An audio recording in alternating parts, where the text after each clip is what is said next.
1929년 4월 21일 새벽 5시 서울 채부동. 비와 집 한 채를 무장경관 100여 명이 둘러쌌습니다. 안에서 남자 하나가 끌려 나왔고 그가 있던 방 이불 밑에서 권총이 나왔습니다. 탄환은 7발, 6발로 싸우고 마지막 한 발로 자살할 생각이었다고 그는 조서에서 말했습니다. 그의 혐의는 강도죄, 우편자동차에서 가져간 돈은 35원이었습니다. 그의 이름은 최양옥. 무슨 일이 있었는지 사흘 전으로 돌아가 봅니다. 경춘가도 마석고개입니다. 경성우편국 제7호 우편자동차가 멈춰 섰습니다. 세 사람이었습니다. 권총을 든 둘이 차를 세웠고 운전사를 삼노줄로 묶었습니다. 계획은 이랬습니다.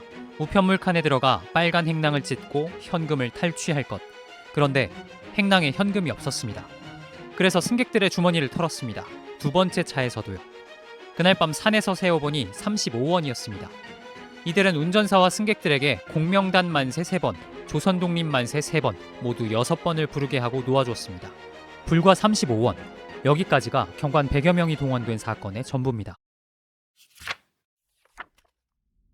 그런데 뒷날 정리된 기록을 보면 이들은 그저 지나가던 노상강도가 아니었습니다. 남경과 섬서와 포두 세 곳에 무관학교를 세운다. 그 비용이 한 곳에 30만 원씩, 거기서 5개 사단 7만 5천 명을 양성한다. 그중 4만 명을 함경북도로, 3만 5천 명을 평안북도로 들여보내 일본과 전면전을 벌인다. 이 구상은 이렇게 마무리됩니다. 이 거대한 독립운동론을 실현하는데 10년에서 20년이 걸릴지라도 계속 수행하기로 다짐하였다. 무관학교 3곳을 세우겠다던 사람들이 그날 손에 쥔 것은 35원이었습니다.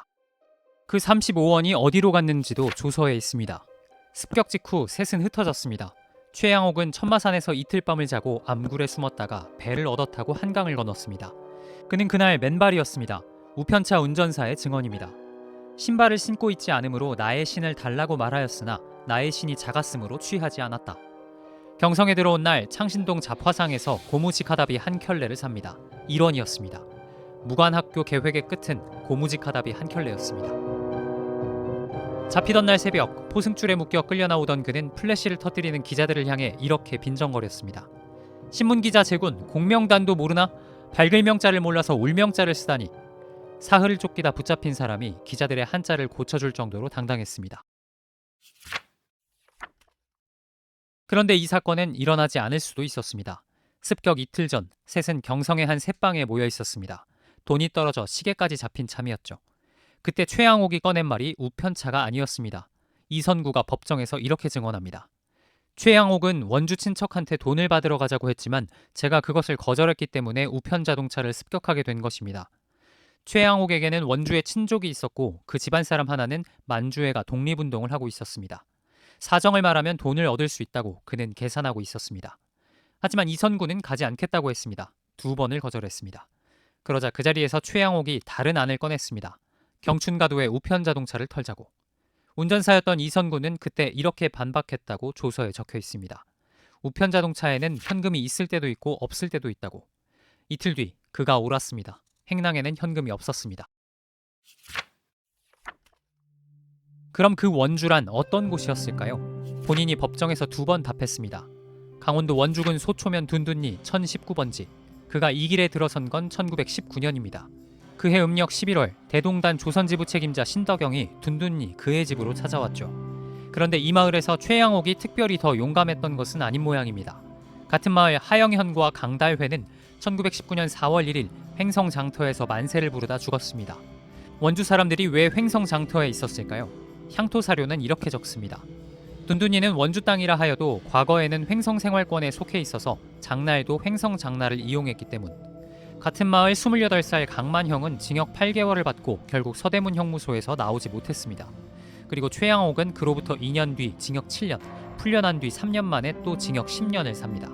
집이 몇 채 되지 않는 마을인데 여기서만 독립운동가 4사람이 나왔습니다.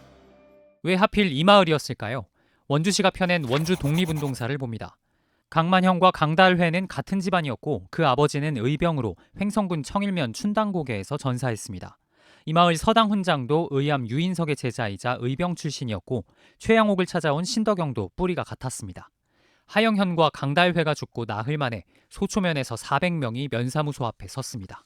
충동적으로 보이는 이 마을의 시위는 1919년에 갑자기 시작된 게 아니었습니다. 최양옥도 1929년에 붙잡힌 게 처음이 아니었습니다.